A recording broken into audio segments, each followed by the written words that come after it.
All right, today we're going to give you some free agents that you should be targeting in your Dynasty leagues. But first, make sure you subscribe to the channel. Make sure you like the video. We've got all kinds of Dynasty content coming out every single week this offseason. Bunch of rookie content, all kinds of things. So make sure you subscribe. Let's get into it. So I was looking through this year's free agency class. And I don't know if you guys have looked at the full list of free agents, but it's kind of mid. It's like very Derek Carr right at the top. right. What are you talking about? This is not mid. Derek Carr. Yeah, no, it's a pretty mid free agent class. The top two guys I would give it first for immediately. I don't know what you guys are Jimmy talking G. about when you said Derek Carr was a yellow QB. Like that just made no sense to me whatsoever in terms of sleeper. Like it's just. Here's the thing. We had to go. We wanted to give you some free agency or some free agents that you can target in your Dynasty leagues. And it was really hard to pick some out. But we're going to give you 6 guys today that you should be targeting before they hit the free agency market because we'd reckon to bet that they're going to go up in value. So here we go. The first one is going to be Nathan's baby doll, Derek Carr. I have no feelings for Derek Carr anymore. Just tell me. But we broke up this But do tell me why he's a good free agent to target in Dynasty. He's a good free agent to target because he's going to end up in a pretty solid situation, I think, regardless of where he ends up, assuming he goes to really almost any team in the NFC South, except for the Falcons. Please don't go to the Falcons. Why not? Because that's less ideal than the Bucs or the Saints or the Panthers. Oh, that's fair. Yeah. I just would I don't very know. much The not Panthers good for prefer Kyle it. Pitts, though. Regardless, Derek Carr is going to end up being the starting QB on some team, and his value is going to go up. So just go get him now before he signs with someone. And here's why we're telling you to target these guys. It's the Zach Wilson rule, as we like to call it now.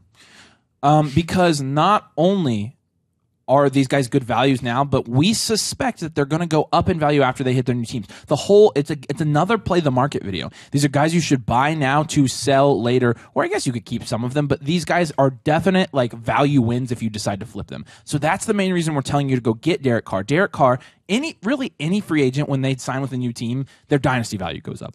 Very rarely does somebody sign with a new team and then people start shorting. Yeah, I mean, it happened just this year with Baker Mayfield.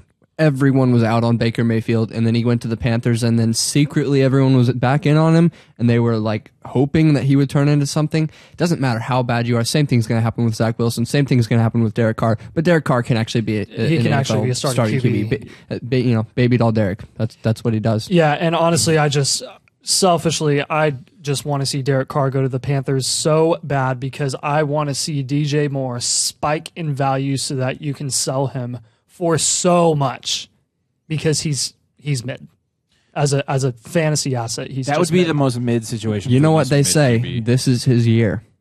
DJ Moore's year. Every year. Wait till he gets a quarterback. I know. Just wait. You'll see. Just wait. All right, Derek Carr's our first guy. Jimmy G is our second one. Jimmy G, what? Yeah, Jimmy G. I'd pay a 23 first. Yeah, Jimmy G. That's a classic. Episode 2, Nathan said. Episode 2 of oh Dynasty my Domain, and gosh. Nathan said he would give a 23 first for Jimmy G. It was the worst. It destroyed our credibility. We've been building it back up ever since. But We're Jimmy finally G, inside the top 1,000. I know. Jimmy G, though. I mean, Jimmy G's a guy that I think he's probably going. I think a landing spot to look out for with Jimmy G is the Tennessee Titans. Obviously, their new GM came from the 49ers, so they could potentially be looking to grab whatever QB San Francisco decides they don't need. I think Jimmy G will be, he's 31, 32 now. I think he'll be looking to be leading a team at this point in his career, and I think the Titans are a reasonable jump. I don't think he's going to be too awfully expensive, but he's definitely capable of being a field manager and leading a team to a decent record. What else do we like about Jimmy G in terms of his dynasty value? I think he's going yeah, where is he at on our ADP? I'm very curious because he's going really low. Yeah, mid 13th round. Yep. I think Jimmy G is perfect for the Jets. That's another good in their one. offensive system. Yeah. I think he's going to be probably going to go to the AFC. Yeah, anybody but Zach Wilson. He's honestly going to be one of the obviously cheaper QBs that a team is going to have to pay, and with such a young roster that the Jets have right now and all the talent, especially at the wide receiver and running back position with Garrett Wilson and, yes, even Elijah Moore and then Breece Hall, you don't need an elite QB like Aaron Rodgers to go to the Jets to put you over the top. You almost made the playoffs with Mike White and Zach Wilson, and I don't even know the other guy's name. And, all you need is Jimmy G. You need a guy who's not going to make stupid decisions and throw it to the defense for free. Yeah. So and he does that. Yeah, and he costs half of what Derek Carr does. I don't see any scenario where Derek Carr goes to the Jets. It's either going to be Rodgers or Jimmy G. So yeah, I mean, I bet there's managers in some of your leagues that you can throw him a third round pick and go get Jimmy G. And you know, if you're getting your third starting QB, even, you know, maybe you want a third starting QB to start on your bye weeks or in case one of your guys gets hurt, because it happens. You're getting him for a third, and Jimmy G last year gave you 15.3 points per game. Yeah. And, you know, if let's say he was going to the Jets, that's not a severe downgrade. I mean, it's probably one of the best situations you can just come into as a free agency as a quarterback right now, because they have good weapons. Yeah. So I totally agree. All right, moving on to our third free agency target this offseason. It's going to be Devin Singletary. And a lot of what the appeal with Devin Singletary is, if you'll pull up his ADP, is where he's going. I mean, people are almost completely writing him off because I think he's scheduled to hit free agency. I think people are really discounting the chances that he has to return to Buffalo. I don't think Devin Singletary is going to be a super duper expensive back. I think he was fairly productive. I think he fits the Bills scheme well. I think they like running backs that fit that scheme. And I think, quite frankly, people are a little bit too quick to jump ship on Devin Singletary completely and ready to move to the James Cook era in Buffalo, which will be extremely underwhelming, if I might add. But with Devin Singletary, if he does go back to the Bills, I mean, you're talking about a guy that was flexible last year, and all of a sudden you're getting a flexible guy in what round? 14. Yeah, round 14. I mean, yeah, I think I've seen him go lower. He's only 25. I think I've seen him go lower. And yeah, that's the thing. It's not like his second contract's going to be huge. He obviously has the pass-catching ability. He's shown it with the Bills. I think there are landing spots that could be better for him than the Bills. Devin Singletary to the Chiefs? Oh, what? Goodness sakes. Here we go with that again. But Nah, I'm kidding. Yeah, I mean, with Singletary, he's one of those guys that I don't really know why we're so against, why some people are so against the idea of Singletary going back to Buffalo because, he's not that good, so he's not going to get a second deal. Well, they don't have to be 4-year deals. They can sign him to a 2-year, $10 million deal. He's not worth much more than that. And he'd probably take it to play for the Bills, who are a contending team in the AFC every single season. So I see that definitely being a possibility. Yeah, absolutely. And again, at that price point, I mean, talk a little bit about his production this year, like what he did with Buffalo, and it really looks good on paper. And again, if he goes back and runs that back, I really like that. I mean, he had 1,100 yards this year, 6 total touchdowns, 38 receptions, 10.5 fantasy points per game. You know, if you're getting on the 14th round, if he does it again, which is a big if, because a running back going to a new team on a second contract after being underwhelming isn't always good. But you know, who else are you getting in the 14th round? You're 301 as a rookie pick, maybe. You know, yeah. I mean, he's going right around the 303. And who are you getting there? Roshan Johnson or Devin Singletary? Yeah, I don't know. Yeah, I could see you wanting a dart throw. That's kind of like a. We're not talking startups here. If I'm in a startup, I'm taking the rookie. But if I'm a contender in an established league, I'll take Devin Singletary. Definitely worth the risk there. All right, moving on to Jakobi Meyers, who has consistently been one of the most underrated assets in fantasy over the last couple of years, if you ask me. Jakobi Meyers, only 26 years old. He's played 4 years in the league now, but the last 2 years in particular, in PPR leagues, he was the wide receiver 30 the year before this one, and this year he was the wide receiver 28. So he showed some consistency, but I mean, you got to understand, that puts him as a wide receiver 3. And this is a guy really that until this year you saw sliding into the pretty late, into the teens round of startup drafts. And now I've started to see him jump up into 9th, 10th round. And I think it's because people are realizing, obviously, when you're looking at drafting fantasy wide receivers, the Patriots are not the best landing spot by any means. They're not going to be the most pass-heavy offense. They historically, since Brady, haven't really produced a ton of high-producing wide receivers. But now you look at Jakobi Meyers, and potentially he could be looking to go somewhere else, and that would make him very valuable because he's proven that he can do it in an offense where wide receivers typically don't produce. What if he goes to an offense where wide receivers do produce? Off the top of your head, what are some what are some good landing spots for Jakobi Meyers that to you would really make his production potentially about to go up a lot? The Chiefs? I think you could put anybody on the Chiefs, yeah. You know, I really think the Vikings are going to be looking for someone. Adam Thielen's getting older. KJ Osborne's not. I think Jakobi Meyers is. KJ Osborne's fine for what he is. But I think Jakobi Meyers is. I think Jakobi Meyers has some decent landing spots. Even the Colts Meyers is not going to be super expensive. He's a very valuable asset, and with a team that doesn't have a ton of cap space, and they're already going to be drafting a wide receiver, but they're going to need more depth, is going to be the Giants. Yeah, the Giants would not be a bad landing spot either. That is actually that's a really good one. That's a very good landing spot. I mean, and think about what Christian Kirk did last year. That's a very recent example of a wide receiver that people just thought was okay, going to a new team, a new scheme, and being used correctly in it. And right now, last year, same range of production too. Between the two, and Jakobi Meyers, honestly, with what he's shown, he's good as an NFL wide receiver. He could get a good contract too, which would give him even more security of being a 26-year-old wide receiver. He was 19th in yards per route run last year, with 2.18 yards, and 15th in fantasy points per route run. So he's efficient with what he does. He just needs someone who can feed him the ball. 22% target share. So I mean, I really like a lot of what we've seen with him.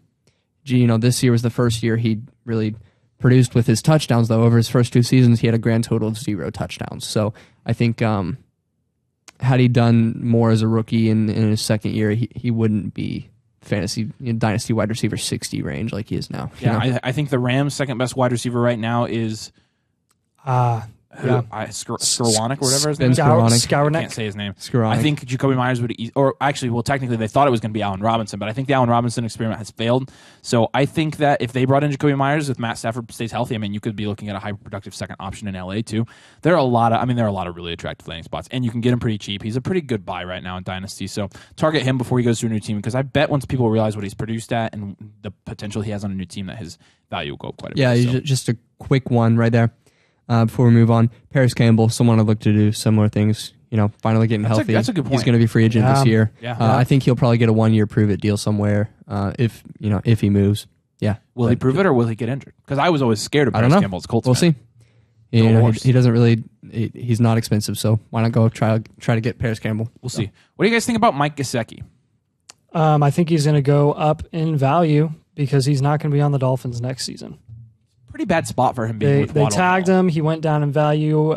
He was absolutely a hold when the Dolphins tagged him, and right now is the reason for why you held him after he got tagged, because he is going to go to a team that probably can't afford to pay a lot for an elite tight end, but they could use a solid tight end like Gesicki.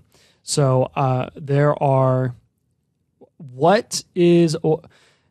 I'm trying to think of some teams that have like elite level QBs, and like Gesicki would be an Chargers. Upgrade. Yes, the Chargers. Is Everett?